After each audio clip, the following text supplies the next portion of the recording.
I love great conversations. Hi, my name is Angel Jones. Thank you for joining me on 12-minute convos where I help you create a brand of your own unique, real self. Listen in as I have conversations with amazing people from all over the world. Good day, Jon Vroman. How are you going on this wonderful, beautiful day? Oh man, I'm going far today. I'm on a 6-mile run, so Wow. it's gorgeous here in Austin, Texas. Wow, 6 miles. Oh, how fun is that? What's the temperature there now? It's about 65. All right, that helps, doesn't it? That definitely helps, doesn't it? 65. It's perfect. We actually used to live in Philadelphia, and we moved to Austin for the specific reason of finding climate, community, and culture. So here we are with gorgeous weather. It's late November, and yeah, it's good to be here. Well, do tell us, Jon, which of your talents is responsible for us connecting at this time? What a fun question, man. That's a great one. I'm going to have to use that at some point and credit you for it. I think it's probably the thing that people tend to want to talk about and they're interested in. And what's been fun for the last 12 years is building front row foundation.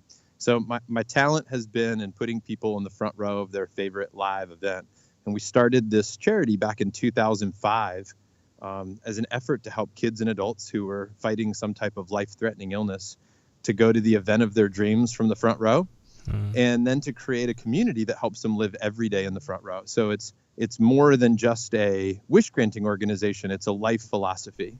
And it's a philosophy that's about stepping up and getting close to what matters most to you and about making the most of all of the moments that we have. So we say in our community, what we call the front row family, that we teach people how to be moment makers by using the power of hope for the future, by using the power of celebration of our past, and by being able to have the mindset of living right now in this moment, fully present.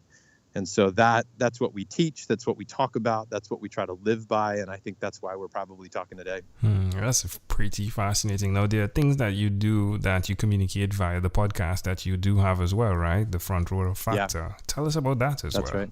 Well, the podcast was formed because we wanted to create tools for our community to be tapping into how they could live life in the front row, which for us, again, is really a philosophy of being courageous and present. And so the podcast was about exploring people's lives that have stepped up, kind of moved from the metaphorical back row to the front row of life, people that are become excellent or world-class at being moment makers for others. And so our podcast is about showcasing and highlighting people, which is actually very fitting to the overall philosophy. And I think this is very relevant to any listener, is that we oftentimes as a society, as a human race, we talk about getting in the game, playing the game, getting on the field, don't be on the sidelines. And I totally get the metaphor, and I believe in that, right? I love to play the game. I love to be on the field. I also think that it's important to understand the other part of that metaphor, or a different metaphor of like being in the front row of somebody's life, which means you don't always have to be the star. You don't have to be on the field. You don't have to be that person. You can lift others up. You can show up for people. You can make them the center of attention. And so the front row philosophy is also one about highlighting people and making them feel great, being a great listener, being a great participant. When you're in the front row, the best fans get the best show. So we want to highlight people on our show, and we want to show other people how they are giving and leading and learning in their lives. Now, I'm guessing that this life that you're living and that you're showcasing, that you're bringing to the front row, is a life that you have drilled down to ensure that you've lived for yourself first. Is that accurate? I hope so. I hope so, man. Here's what I will say to that. I've worked really hard at doing that. In 2008, after I had started the charity, I realized that you could learn something about living life from people who are fighting for it. And beautiful. In 2008, knowing that at any moment that our time can be up, that today, this day, that any one of us, anybody listening right now, that this day wasn't earned by you, you don't deserve it, it was a gift.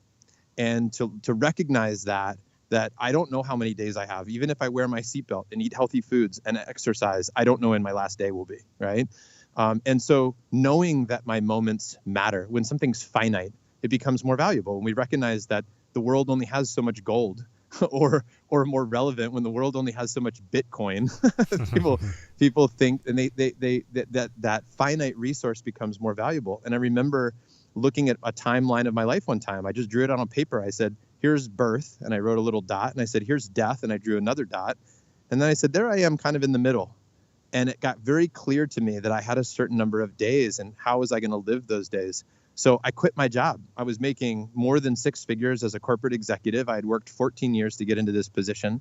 And I decided that nothing was worth trading my life away for something that didn't excite me or make me come alive, as we say in our community. And so I left to become an author and a speaker and to work on supporting the charity full time. And it was hard. The first year I spent all my money out of savings. The second year I went $100,000 in debt. And the third year it finally worked. And I made $100,000 as a speaker that year. And then the next year I made $200,000 as a speaker. And then the rest has been history. And I've been doing this now for 10 years. And I'm so glad that I took the leap. I'm so glad that I stepped up, because, and I tattooed front row on my forearm, on my left forearm, because I wanted a reminder to myself that, I sometimes want to be in the back row. I sometimes want to check out. I sometimes just want to watch life from afar. I think that's natural. I think it's human. I think I'm just a normal person when I have those feelings, but I do my best to have reminders in my life to shape an environment which makes me feel like engaged. I surround myself with friends that don't tolerate people playing a small game in life. And I think those things help me stay on track, but it's really hard. But I hope so, man. I hope I'm leading by example. Yeah, most definitely. It definitely speaks through.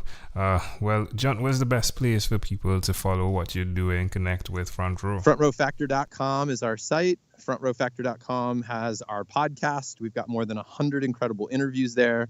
You can get a couple free chapters of the Front Row Factor book, which came out in March of this year. We hit number one on Amazon on day one in our category, and we're sitting at about 150 five-star reviews right now. So we're really pleased with how the book is doing. And I would just encourage people, if you want to check it out, go listen to the podcast, pick up a copy of the book. And when you do those two things, you'll know if our community is a good fit for you. And if it is, jump into the conversation. We'd love to have you. Love it. Well, Jon, let's switch gears for a moment now, and let me invite you into my time machine that is surrounded with beautiful, warm, blue Caribbean water. Jon, what is your earliest childhood memory? Oh, earliest childhood memory? Wow. I was born in Japan. My dad was in the Navy, and he was stationed there, and I was born on a military base. And I remember playing out front of our home in Japan, and we were playing with these giant beetles. And I remember that. They have the big giant beetles, and I remember these snails that were really big.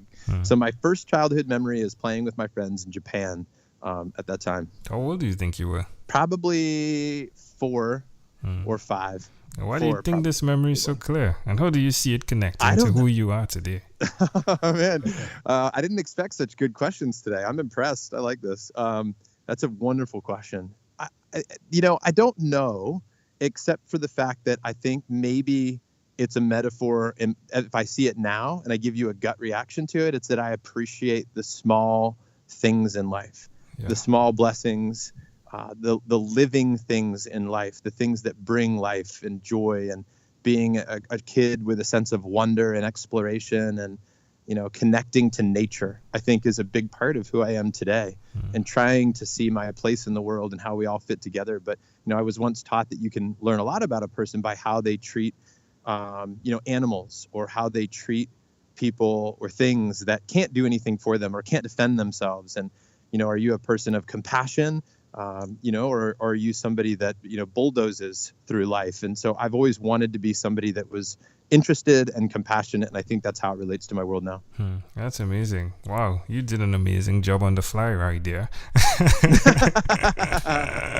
Well, thanks, man. That's great. Can I offer an interpretation to the thought picture you created in my mind? Yes. I love the idea of playfulness in the midst of it all. It seems as though you're a playful guy. And I mean Yes. playful in the way where you're using the playfulness to create a storytelling platform, if you would. The opportunity for others to understand that it's okay to be in the front seat. That model definitely helps a lot more than saying you should be in the front seat or go to the front seat. Just the playfulness of what you create that helps demystify the fears that can occur. And that for me is fascinating, the way it connects. That's cool. Thank you for sharing that. You're welcome. If we fast forward to when you were 12 years old, what was your favorite song? 12 years old, favorite song. Oh man, I'd have to think about where I was at that point, or what was even on the radio. 12 years old, favorite song. So I would have been 7, and I probably would have been living in Charleston, South Carolina. And my guess, or maybe Pennsylvania, I moved around a lot. My guess is it would have been Michael Jackson's Thriller. Might have been one of those songs, or it might have been Men at Work or Footloose. I remember that when I got my first boombox, I got 3 tapes. It was Michael Jackson, it was Men at Work, and it was Footloose. So any one of those would have been at the top of the list. Love it. Well, Jon, we've arrived at our destination, but before we get off of this time machine, there's a small declaration form. So it's yes or no, possibly a bit more. We're going to move pretty quickly here. Are you ready? Ready. Jon, have you chosen someone to pass on your skills to? Yes, many people. Are you married? Yes, I am. To the beautiful Tatiana. There we go. Hi, Tatiana. Do you have children? I do. 2 boys, Tiger and Ocean. Ooh, love the names. Thank Do you you. believe in God? I do believe in God. Do you have an inner circle of friends? I have what I call my front row, and that's my 8 most important relationships. I know who they are. They're written on my wall. I know their dreams, and I want to be in the front row of their lives. Do you watch TV for more than 3 hours a day? No, that's funny. How about 3 I hours a love week? TV, by the way. I just don't watch it for 3 hours a day. How about 3 hours a week, Jon? I watch 3 hours a week for sure, All because right. I like learning that way. I love learning through visual. So What about screen time, the phone and the computer? Is it more than 8 or less than 8 hours a day? definitely more than 8. If you have to put screen and computer and all of that, it's for sure. I'm on devices constantly. That's how I connect to the world. Jon, after 1,001 conversations in 3 months in 2016, I came up with a workbook thereafter. The name of it is called Yours. It stands for Your Own Unique Real Self. And the idea is you answer questions similar to these to connect, hopefully, to your own unique real statement. A statement that represents who you are. I'd like to know, Jon, if you had to share with us your own unique real statement. A statement that represents Jon Vroman. What would you say that is? I think...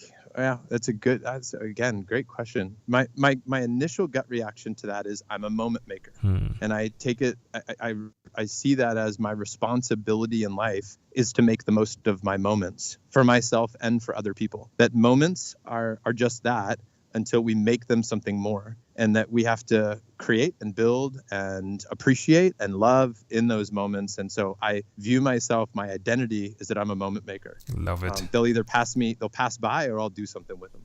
Jon, this has been a great pleasure. Before you leave, is there anything else you'd like to share with our amazing audience? I just want to encourage people to, right now, today, find somebody that you can lift up, that you can be a moment maker for. In some small way today. So that might be asking somebody you love what their dream is, and then asking them how you can support them in achieving that dream. And take one small step to lift someone up today. I love it. Jon Vroman, this was a great pleasure. One more time, I say thank you for being on what is inspired by 12-Minute Convos with Angel Jones. Hey, thanks so much for having me. This was awesome. You're a wonderful host. Thank you for being on 12-Minute Convos with Angel Jones. Stay tuned for more from our advertisers. Diabetes is a mountain pandemic. It's a disease that's not acute but chronic. Similar to this rhyming method, I have simplified the definition, the signs and symptoms, and the complications of diabetes for both adults and children in my books, Poems for Patients, A Focus on Diabetes, and The ABCs of Diabetes for Children. These books are available on Amazon.com, and for more information, you can visit my website, poemsbyaj.com. That's poemsbyaj.com.